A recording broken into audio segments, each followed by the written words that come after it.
waraxmatullaahi wabarakaatuh. Soo dhawaada asxaabta. Sidee u samaysmeen furayaasha taleefannada wadamadu? Markii ugu horreysay ee taleefanka xariga uu isaga gudbo wadamada waxay ahayd 1956, waxaana laynku markaa xamili karay 56 wacid keliya.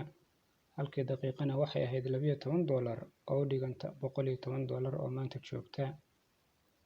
1960kii waxay International Telephone and Telegraphy Advisory Committee u sameeyeen waddan kasta oo ka mid ah adduunka fure taleefan oo u gooni ah. Intii aan la samayn furayaasha waxaa la wici jiray xarun laga maamulo taleefannada adduunka oo dhan. Xaruntaas ayaa waxay kuusii gudbin jirtay waddanka aad rabtid inaad wacdid. Kadib 1964 ilaa 1967 furayaasha wadamada waxaa loo sameeyay qaab nidaam soonayaal ku dhisan qaarad sida Wilson 1 waqooyiga iyo bartamaha Ameerika, Wilson 2 Afrika, Wilson 3 and Wilson 4 Yurub, Wilson 5 Koonfur Ameerika, Wilson 6 Oceania, Antarctica Australia,